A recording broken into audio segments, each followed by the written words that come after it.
Yes, we are with the two that we have, right, Loris? Yes, sir. We are good to start. Just to notify everyone, we are recording this meeting, and I would like to call the special meeting for the Executive Finance Committee to order. To get started, Director Hayes, would you like to say a few words? Mr. Chairman, at this time, no comments or updates. Thank you. Before you proceed, Jason, I don't see the recording on yet, so we might want to make sure that, Loris, I know you were going to indicate that we're going to have the recording started, but I think Jason said it, so if we could just have is the meeting recording? I don't see it started yet. Recording Yes, is it in progress.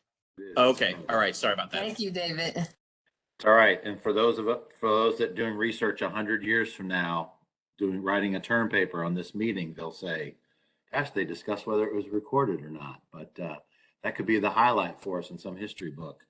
Anyway, Cindy, thanks for taking some time to come on.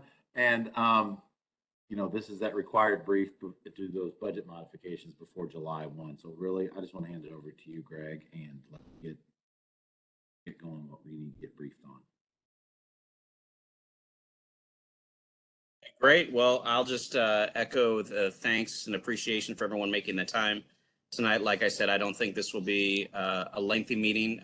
We at the last meeting, you might recall, the board gave the executive committee the authority, and this is in our bylaws, the board can empower the executive committee to act on behalf of the board. We didn't at the time have the budget numbers for contract extensions. We had just received our allocations, and the board had first approved those allocations and then gave us permission to engage in contract negotiations with our subrecipients. Since that time, we decided that we're gonna move to extend the existing contracts, and these are the PY21 contracts that the board has already approved in the past. We're going to be extending those contracts by an additional 2 months to get us through the end of August. The goal with that short extension is to allow us the time that's necessary for the county council to review and ultimately authorize the use of PY 2022 funds. As you know, we only received those notification about those allocations just a couple weeks ago, and so we have to go through a request for legislation process and then a roughly 6 to 8 week period that oftentimes it takes for the council to ultimately go through its approval process. So once we have those funds authorized, at that point, we move to renew the contracts with all the current subrecipients, which the board voted on the last meeting. But we're not at that period yet where we can officially do the 1-year renewals. We have to extend the existing contracts with the existing funds that we have, the PY21 funds. So you should have received previously from Loris this afternoon an updated draft agenda, or not a draft agenda, but the finalized agenda, as well as the budget sheet that we'll review now. So let me just try to link that up real quick.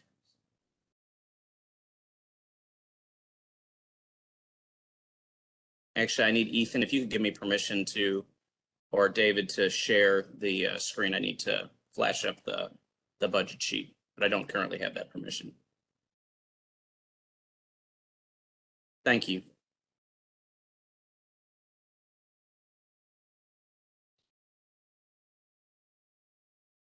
Okay, Jason, if you give me a thumbs up if you can see it. Can you? Okay. So these contracts you see in the left-hand column, it's delineating each contract that we currently have. The organization is the abbreviated notation on the far left. So FWCA is Family Workforce Centers of America, EC is Employment Connection, and IISTL is International Institute of Metropolitan St. Louis. And what's next to them are the indications of the program itself. So Adult and Dislocated Worker, OSO stands for One Stop Operator, OSY is Out of School Youth, ISY is In School Youth, OSY is the other, this is the Employment Connection, has the other Out of School Youth contract, and the Adult LEP is the Adult Limited English Proficiency contract. So what you see going across the sheet is essentially the original PY20 contract amount, because remember, we essentially wrote 2-year contracts. So we then modify the contracts at the year point when we receive new funding. And that's what you see in the column right next to it, which is the modification 1, PY21 contract amount. So what we're trying to do is keep a running total as we go across this sheet here of the different modifications and where we are today.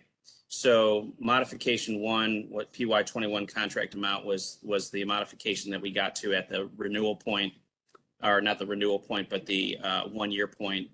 And then the modification 2, you'll notice that these are the amounts that were approved at the very last board meeting, which was the special board meeting we had on June 17th. So you might recall that at that meeting, we had a couple budget modifications to make to account for the Essential Federal Services Work Experience Program. That's included in the 78,300 here that was approved by the board. And then the in-school youth program, there was a modification of about $182,600, and that was to cover a variety of programming for the in-school youth program, including additional work experience dollars primarily. And so that was something, again, that's already been approved. So we're not focused on this modification 2 amount. Where we are today is looking at this final column here before the total, which is modification 3. And that's the PY21 extension amount. So again, this is the 2-month extension. This is funds that we're going to be proposing that the executive committee vote to endorse on behalf of the board. That's recommending modifications to, again, the PY21, one more modification to the PY21 contracts. At which point, when we all convene again in August as a board, we'll be voting on the renewal contract amounts. So we'll come up with some new amounts for that, and that will cover the term that will take us through the end of June of next year. But this modification 3 is taking us through August of this year, and these amounts were not determined arbitrarily by board staff. We met with our fiscal team. We also engaged in the necessary discussion with our subrecipients for each of these programs to look at what their needs were. We also evaluated what their existing funding levels were and how much they had available yet to spend on the existing contract they had. And so these amounts were proposed in a number of ways. I think most of these amounts we actually gave the subrecipients what they asked for and justified by budget narratives. A lot of the funding that you see here, some of these are sizable amounts, specifically this $175,000 for the adult and dislocated worker. That's our largest program in terms of staff, and that's where a lot of our WIOA enrollments come from, is that adult and dislocated worker program. And then the employment connection is a substantial amount as well, the $140,000, and that was again looking at their existing spending as well as the increased enrollments that they have in their out-of-school youth program, and looking at what was needed to cover both staff as well as work experience dollars for the increased enrollments that they have. You'll notice that the limited English proficiency has 0, so that kind of stands out if I were you looking at it. Why is that the case? Well, again, in looking at the budgets and the available budgets that the subrecipients still have, we noticed that there was still a substantial amount of funds available for the limited English proficiency contract for International Institute. The sheet that I'm looking at has about $89,477 left on that contract that they haven't spent yet. So they haven't requested additional funding at this time. We think that's sufficient to get them through the next 2 months. If there is some adjustments that's needed at some point, we all convene again. And if you can hardly believe, I can hardly believe it, but if you can believe it, we convene again at the first Friday of August. We can review that need if there is one for International Institute. But right now, it seems that they have sufficient funds to get them through the next 2 months. And they're going to be working to recruit some additional staff to staff that program effectively. They've had significant turnover this past year. Some staff have departed. Chelsea Hand, as you all know, she left the International Institute, and she was often the one most engaged in the WIOA work. So they're looking to find a replacement for her position, as well as to find some additional staff. And then you see on the far right, the total columns that basically total out all the contract amounts if you consider the modifications. So, Loris, did I miss anything with that explanation? And then we'll open it for questions from our committee members. But Loris, did I miss anything? No, Anything sir. that you Very, Very Okay. thorough. Okay, I see, Dr. Manning, you're with us too. Any, not putting you on the spot, but if you have any thoughts or anything that you wanted to add to this too, just wanted to give you the opportunity. No thoughts. You gave a very thorough assessment. Okay, thank you, Dr. Manning. And then I see Chris Horn. Chris Horn, you see anything that we need to cover? Chris Horn is representing our fiscal unit at tonight's call.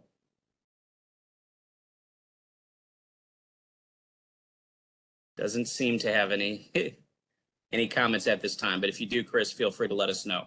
So what questions, Cinia or Jason, do you have about the modifications here, or even Director Hayes, if you have any questions about these amounts and what we're recommending? So Greg, I do have one question, and this is in regards to the International Institute.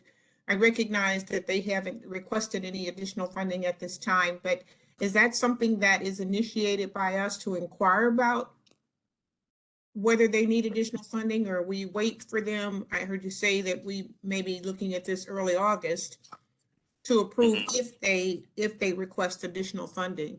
So how does that process work? Is it initiated by them or us, or we just, Yep. okay. Yep. Yeah, All no, of no. it well?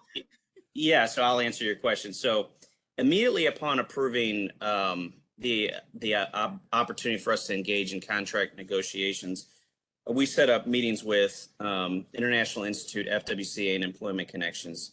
And we had an initial, what we called a preliminary conversation to update them, one, on the fact that we would be looking at renewing contracts with each of them, and then also had a discussion around the need to extend for an additional 2 months.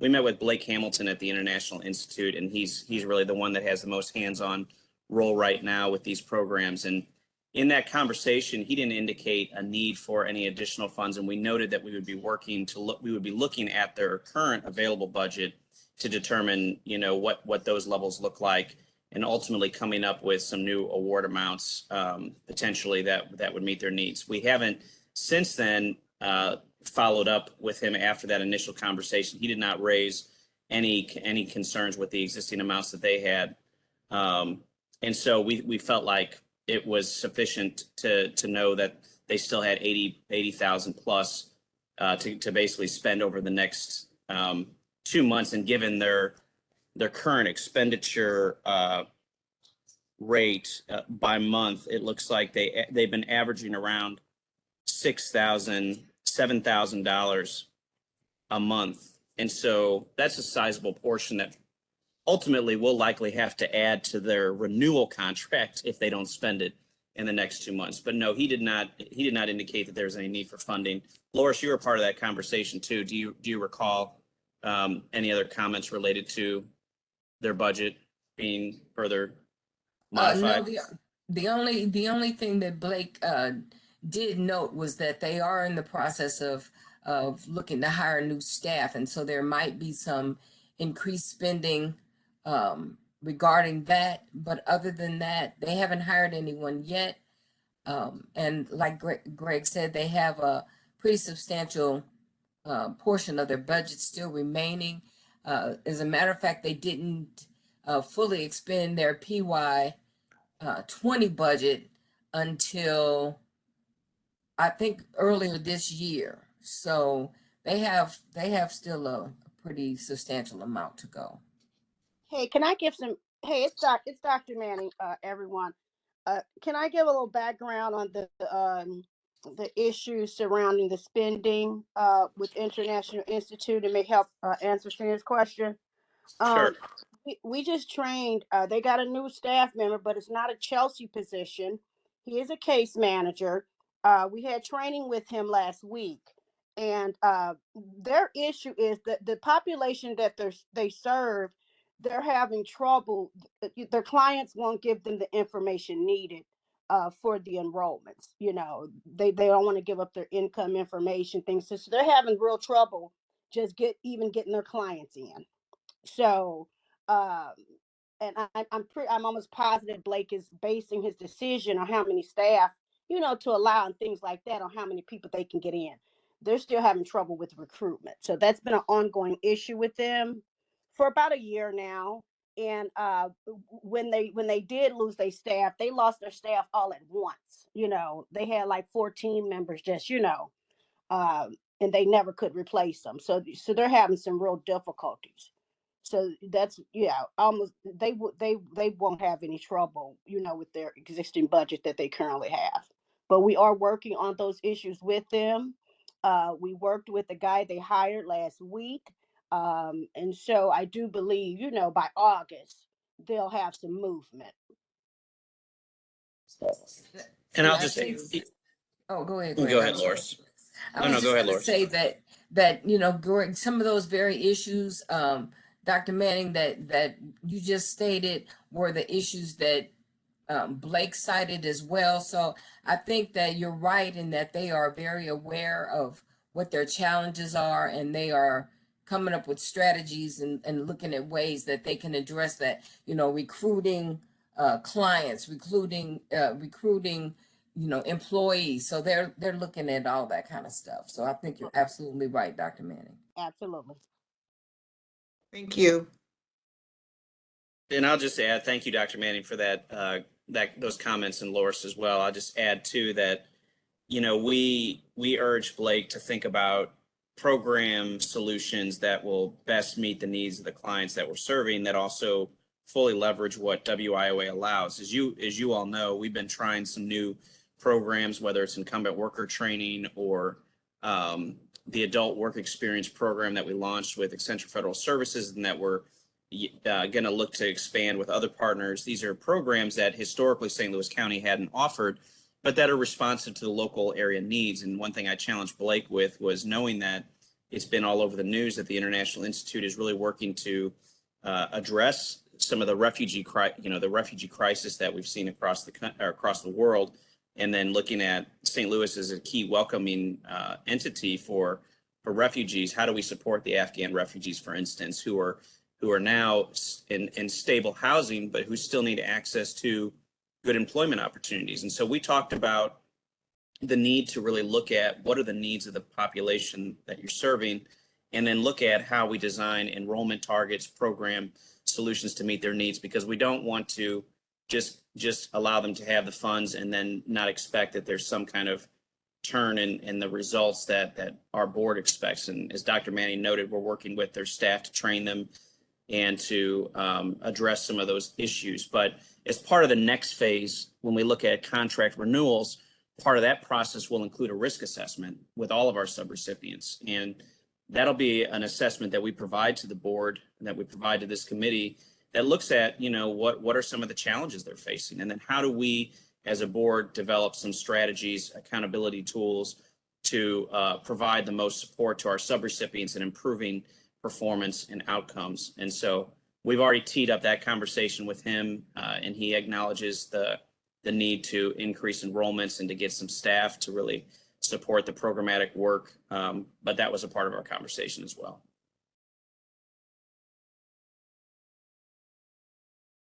Okay, thank you. Mm-hmm.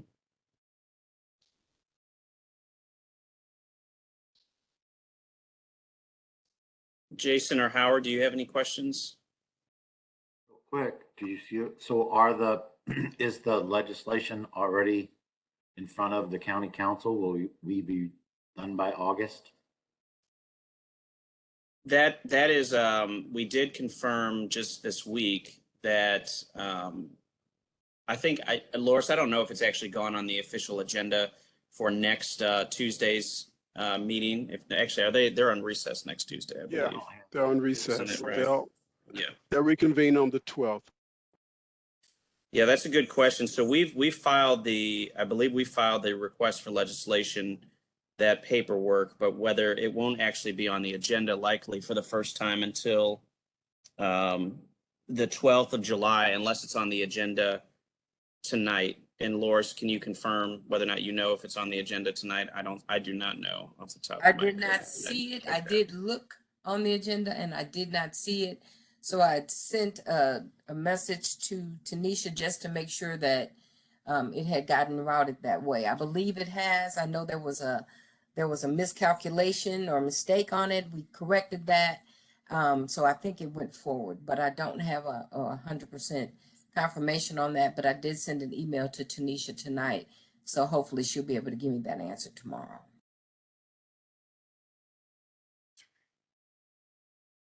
So I see, Jason, I'm looking at the calendar, I see about 7 weeks, not including next Tuesday when they're on recess, for them to move the piece of legislation through.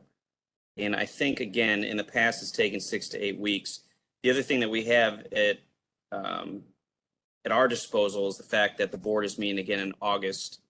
So if there's a need, and hopefully there's not a need to further extend these contracts beyond the end of August, but if there is a need to do that, we'll have an opportunity for the executive committee to meet in the first Friday of August, and then the board to meet again. I think the 24th is what I'm looking at on my calendar of August. But my take is that we do have enough room, even considering that this may not appear for the first time on the council agenda until the 12th. But Loris, you track legislation. Hate to keep putting you on the spot, Loris, but if you could give us a sense of timing, do you think 7 weeks is sufficient, or should we be looking to extend the term beyond the end of August into maybe September to be safe? I think that the 7 weeks will be sufficient because even you can't actually charge anything to it until 2 weeks after it's enacted. So that's the 8 weeks, but we can begin writing contracts and all that once it's finally approved. So once it goes through the final passage of the council, we can begin to write contracts on that money, which is about 6 weeks out.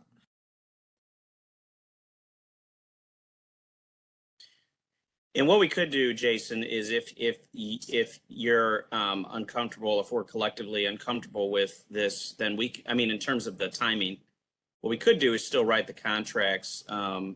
We've kind of decided by the end of August makes sense because we expected at that point we'd be able to use the PY 2022 funds, but we could write the contracts to go into September by an additional week or two. And I don't think the funding levels would be needed or would change so much in that 2 week period, right? I don't think they would need substantially more money. But even again, if they needed additional funds based on what we're seeing in terms of tracking spending and program needs, we meet again in the first part of August where we could approve additional modifications to the current budgets. But we're going to closely follow the money and closely look at what their levels look like, so we'd be able to make an informed decision by that first Friday. But if we want to be safe, we could, rather than have the contracts terminate in the last day of August, we could look at extending for an additional couple weeks to allow us some more time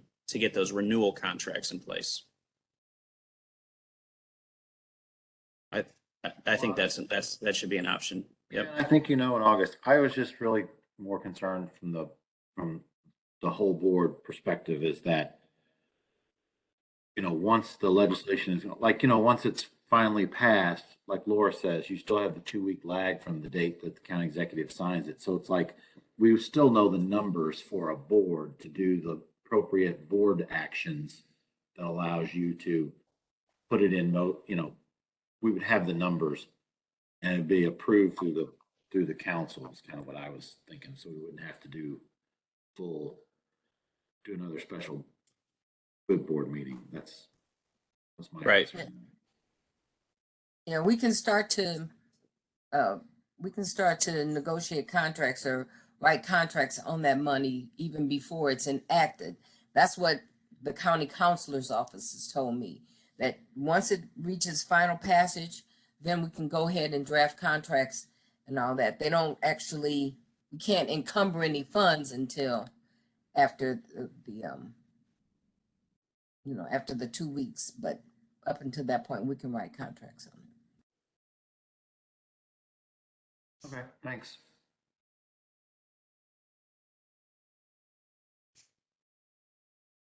So Before we take a vote on this too, and I do want to I don't think we typically take votes at executive committee meeting, but since the board did authorize you all to review the award amounts, I think it would be appropriate just for the record to note your votes for these award amounts.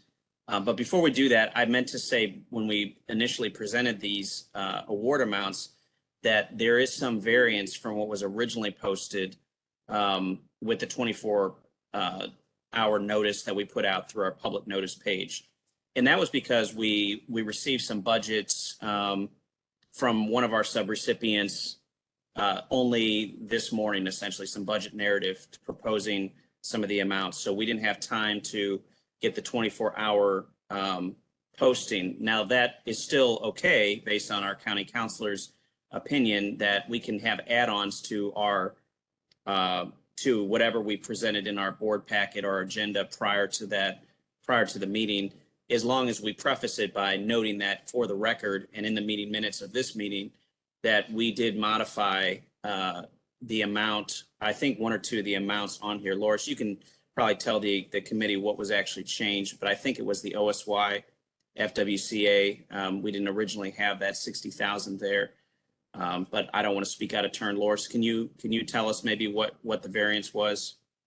Yes, that's the only variance, Greg, is the 60,000 for FWCA. Once we received their narrative and exactly how they were going to use those funds, and we also had to make sure that the amounts that we were given, both the youth programs, out of school youth and in school youth, where we had received the waiver from the state that gave us the okay to divide our funds up with a 50-50 split instead of 75-25. So that's one of the reasons why, even though the board had approved the 182,600, if you all remember from the board meeting, Melissa Wokamp asked if we met that threshold.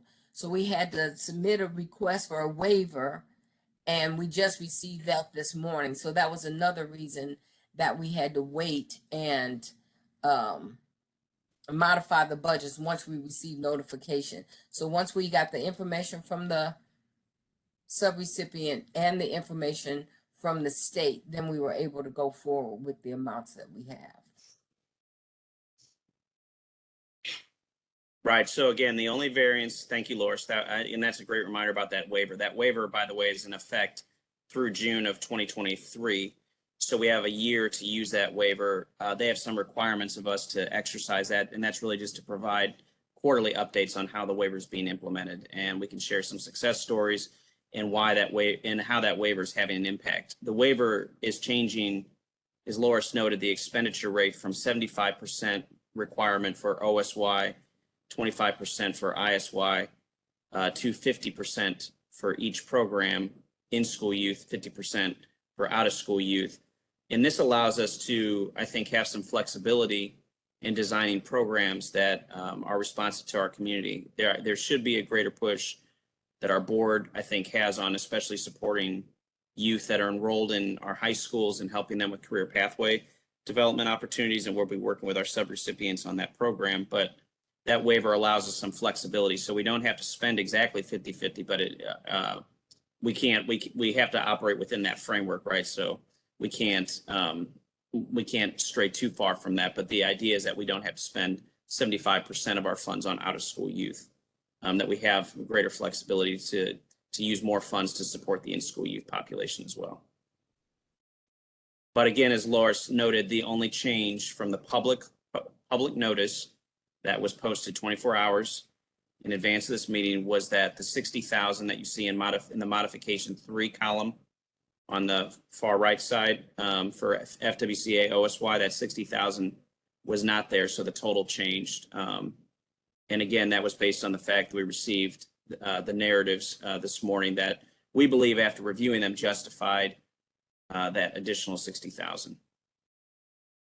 And again, we consulted with the county councilor's office, Matt Callahan, on that, and he said that we could add it on tonight and just make note of it for the record. But we needed to make sure that we stated that.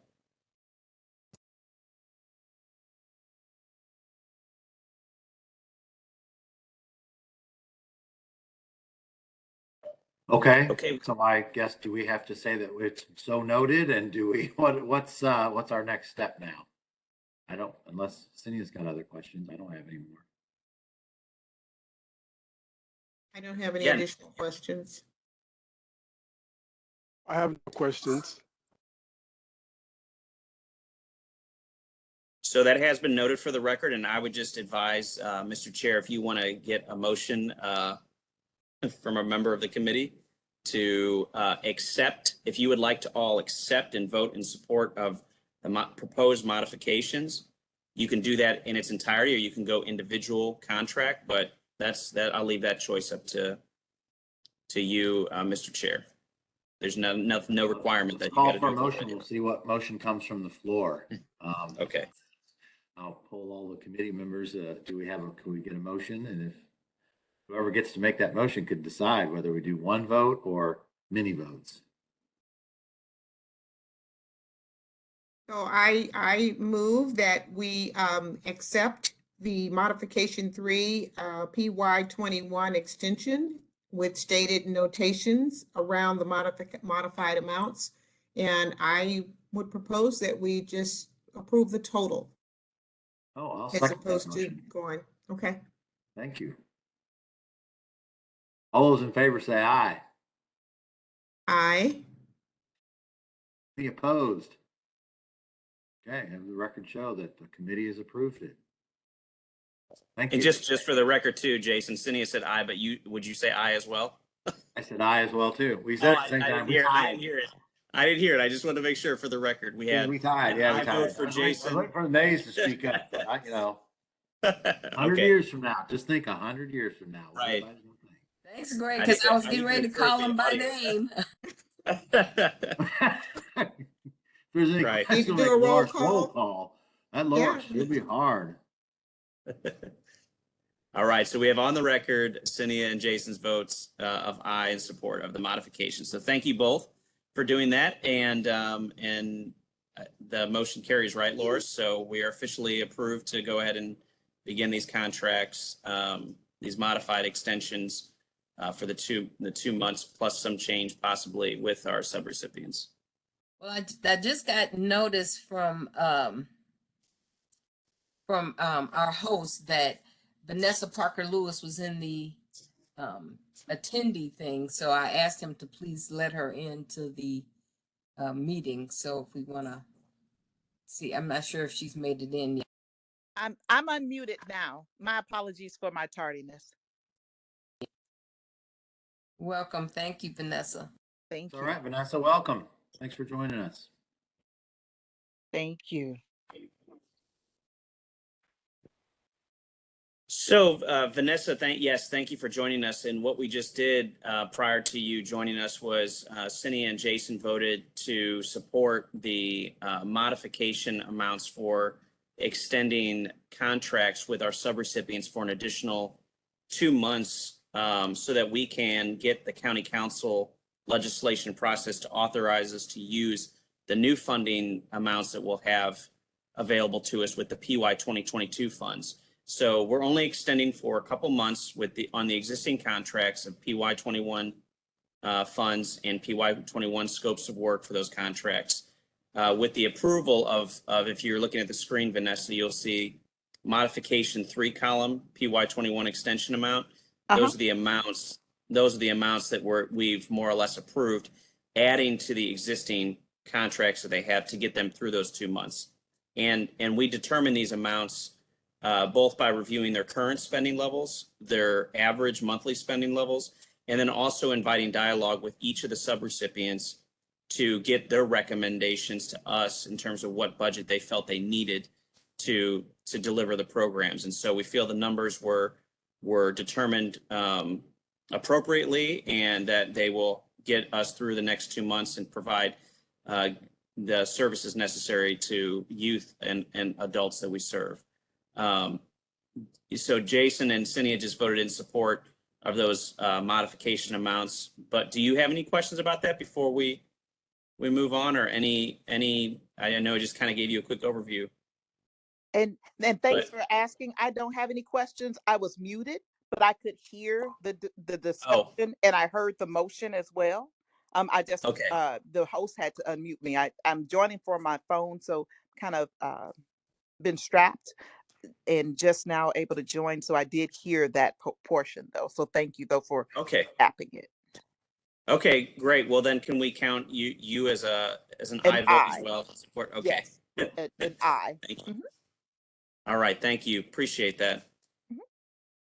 Okay. Well, there's only one other item that I think it's really just it's more or less an update for all of you. One thing that I promised the board at the last meeting was that we would provide an update on our strategy for the COVID-19 humanitarian grant.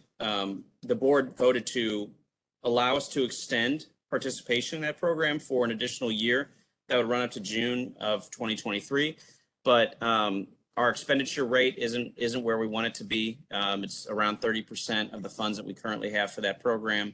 And our enrollments are around 50% of what our target requirements are. So we felt it was important to at least notify the executive committee as well as the board, and we can follow up with a note to the board by email this week, kind of sharing that strategy document. Now, the strategy document was actually, if you looked at the agenda, it was embedded within the agenda. It was something that you could click on as a link that was in the agenda, and I'm having trouble pulling it up right now. Let me see if I can get back onto my in my email real quick. Did has everyone seen that document, or no? Jason, have you seen it? No. Cindy, have you seen it yet? Or Vanessa? Okay, so I- nobody's seen it yet. Yeah, or unless Vanessa has. No, I have not. Okay, so let me go ahead and get into my email real quick, and I'll pull it up for you. Greg, is this also going to require a vote? No, this is just an update. The board has already voted for us to be able to extend the grant. We just thought it was appropriate to make sure that we had the strategy itself on the record and shared with the board as a courtesy to the board to let them know how we intend to handle the program moving forward. All due respect, I'm going to exit the call Okay. to prepare for my next meeting. But if you sent this, I certainly will review it tonight once I get done with my other meeting. It should be absolutely. attached to your agenda. Okay, all right. Then I have it. I just haven't reviewed it. Yeah, in that total. Thanks These for coming new out. Thanks for agendas making with time the- at your conference. with the blue line, that's a hyperlink. So when you click on it, it should bring up that Okay. document. All right. Well, thank you all. Have a nice evening. Take care, Cynthia. Take care. Bye-bye. Bye-bye. Thank you, Cynia. All right, and this shouldn't be any, so this is the document in front of you. Hopefully you can all see it. Let me know if you cannot. But I can see it. okay, great. So this, we've already given the board an overview of this strategy at the last meeting. We said that we're going to focus on doing a few things that we think will help us to expend the money and also meet our enrollment targets. So what you see here is in the far left column a general strategy notation, and then what we expect the result of implementing that strategy to be, and then some general notes about how we think that it will achieve that expected result. The gist of it is that we're going to modify our budget. A lot of these strategies are aligned to a budget modification that we would make with the state of Missouri. They're going to reach out to us anyway because as part of the extension, we have to revisit our scope of work and our enrollment targets. And our enrollment number target probably won't change. We're still going to be accountable for ensuring around 51 individuals participate in this program. Our budget might change slightly. We don't know yet because they're looking at all the different needs of various regions. But once they give us our new funds, we'll modify the budget. And when we do that, we will look at some changes that we think will help us spend down the money faster and also enable us to meet our enrollment targets. So one example of those changes is that historically we had been responsible for enrolling a significant number of people in temporary employment positions. It's a key part of the grant, but St. Louis County was expected to enroll about 30 plus individuals in temporary employment positions. We haven't seen a significant desire among participants that we've done some outreach for and coming into our job center for those kinds of temporary opportunities. We have been placing, though, individuals in those roles. I think we had about 7, the last count, that had officially started some temporary employment program. And so we're going to continue to pay out of this grant for the wages of those individuals that are currently enrolled in the program. So now we're not ending their employment, and they're not, unless they voluntarily choose to end their own employment. But what we are going to do is use more of our funding for training enrollments. And this is going to be helpful for us because St. Louis County, historically, as you all know, uses a lot of its resources to support skills-based training programs. So we're seeing dislocated workers who are coming into our job center and who have been wanting to participate in training. So what we're going to do is we're just going to change our enrollment targets from temporary employment to a significant amount more for the training side of the program. And then we're going to use WIOA funds and grant funds from this COVID grant. We're going to commingle or blend those funds to cover the cost of tuition for skills-based training. And because, again, we see a steady monthly rate of individuals who are dislocated workers, we already have enrollments occurring in that program. So we'll just be leveraging funds from this grant in addition to WIOA as necessary to pay for that training. And so we think that will help us spend money at a faster clip. And we will still allow individuals to enroll in temporary employment opportunities if we see a demand for it. We'll just, have a smaller budget available for those types of opportunities based on what we've observed in terms of demand for those services. There's another strategy, which is something we didn't initially implement, which is that when we first received the budget, we never budgeted for program staff or case management support. And I would say this is partially the reason, it's not the full reason, but it's partially the reason why we have struggled with this program, because we didn't have any case manager specifically assigned to do the support and recruitment for individuals. So we had existing program staff in our subrecipient for our adult and dislocated worker program, as well as some staff from St. Louis County assisting with the outreach, the recruitment, but there was no one dedicated staff member. So we've had a meeting with our subrecipient FWCA and said, we expect as part of this revision that we do to a budget that we're going to be able to allow some funding for staff. And that was something that they were, I think, happy to hear, and we'll expect that whoever they assign to carry the caseload, the remaining caseload for this program, that person devotes a substantial portion of their time, if not 100% of their time, to this grant and moving doing the recruitment, the outreach, and the case management support for it. So we think that attention, well, first, that will help us expend more dollars because we'll be spending money on a staff member's wages and benefits. But the other piece of that is that it will assist our enrollments in the program because that person will be exclusively or primarily at least dedicated to supporting that grant. So we haven't made that determination of what that budget looks like yet because we haven't received the modification amount that the state will share with us. But when we do, we're going to build in some budget, at least for staffing, and that's a difference in how we've previously been operating the program. And then another option that we're looking at is expending more of our funds on supportive services. A number of the individuals that we've enrolled in this program have demonstrated and asked for additional support services. At one point, we helped somebody with some parking passes, I believe. We've had some other requests as well for supportive services. So we're building out a budget, and we'll encourage our subrecipient as they determine needs of the participants to use the supportive services budget that we're building into the program as well. And then fundamentally, the final strategy is just to deepen the network of referral partners we have, giving us, referring individuals to participate in the program.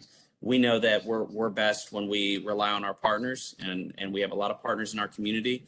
Our WIOA required partners, for instance, some of them are co-located in our job center. like Better Family Life operating the MWA program, or Job Corps or Youth Build. These are partner organizations that have a steady client base that they serve. And so we want them to help us to build awareness in the community about the opportunity to participate in this program. And we'll better leverage that as well. And again, once we have a staff person assigned to manage some of the strategy, we think that will help us with enrollments as well. And so by investing into staff resources, modifying the budget to move more of the target enrollments into the training side of the equation, and building a budget around supportive services and leveraging our partners, we think we'll expend money at a faster rate and we'll reach our full expenditure requirements by the end of June. But we're going to maintain vigilance on this program. We meet with our subrecipient on a monthly basis. And so we're going to be asking for an update each month on this, and we will make sure that the board continues to be updated on the progress in this grant, and our executive committee, because we know we want to be good stewards of these funds. My director, Howard, has asked for reports on this grant as well and updates. So we have full attention on this program, and moving forward, we're going to make sure that we in real time adjust our strategy as needed. But those are some of the things that we expect would help us. Any questions or concerns about what I shared? Well, Greg, I have a question and a comment. Well, I'll go with the comment first.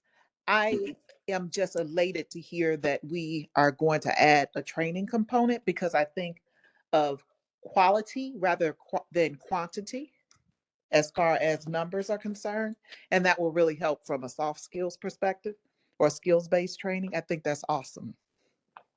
My question is around the program staff. I'm assuming from what I'm looking at, it's going to be one person. Is that correct? So the goal is to have one person who is dedicated to the grant, but we do have, as I mentioned, other staff that are already working on this grant. So, our compliance director for FWCA, for instance, does a lot of the review for enrollments. Dr. Manning does then approvals for those enrollments. And we have some of our business services staff, including Derek Collins and Ryan Pierce, as well as Brandon Bryant, who are also helping to support the grant and do some of the outreach for it. But I would say that the change would be that we actually budget funds for a staff member to primarily own this grant, because otherwise it's been pretty diffused across different staff members, right? So that's the difference. And will this person, from this, is this a collaborative relationship with the folks that you mentioned, or is there oversight? How will they fit within the county, or will they be with Family Centers of America?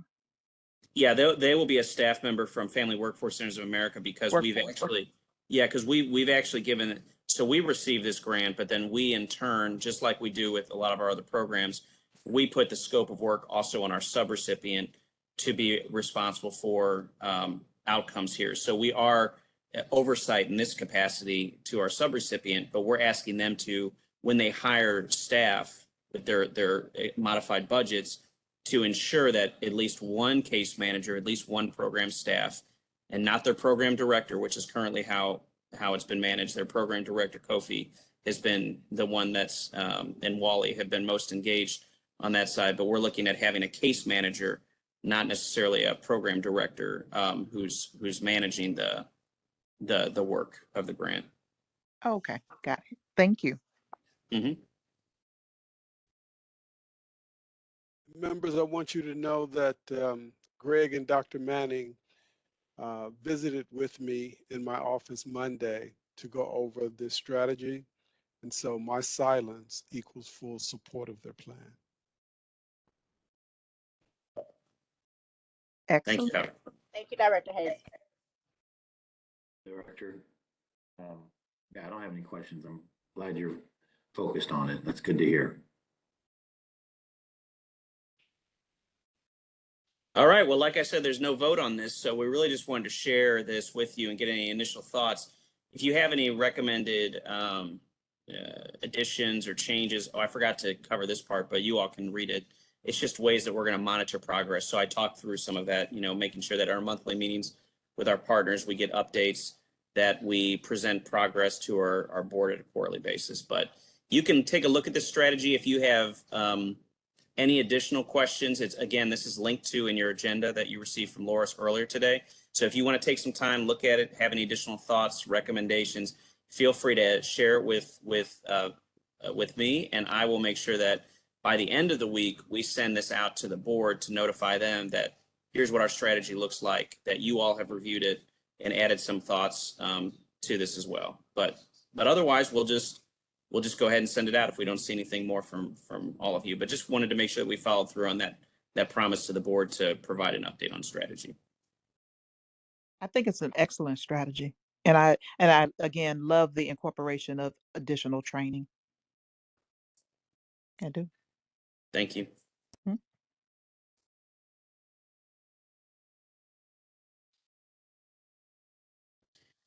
Well, Mr. Chair, there's no other business items on the agenda. There was some room for new business or open discussion if committee members wanted, but otherwise, I would say that we can look to get a motion to adjourn. But before we do that, I just want to thank all of you again for making time tonight, and want to give a special shout out to Loris Williams on our team, who's done a heck of a job learning how to get these things public noticed on time, make sure that we have all the documents together, make sure that we're following all the right procedures. And we want to thank David, who's joined us from the IT side, as well as Ethan and Dr. Manning tonight for your time. Just thanks all for working to make this happen. But most importantly, to Director Hayes and our committee members, we know how busy you all are, and we appreciate you making sure that this special meeting happened so that we can follow through on our commitments to the board. And we can now, faithfully move forward on a critical business item that we have because of your time tonight. So thank you. From my office and the county exec to our members, thank you very much. Thanks is never enough. I appreciate those expressions and sentiments, and I would like to echo them to everyone that has joined on this evening and spent a little extra time tonight to get this passed. Thank you very much.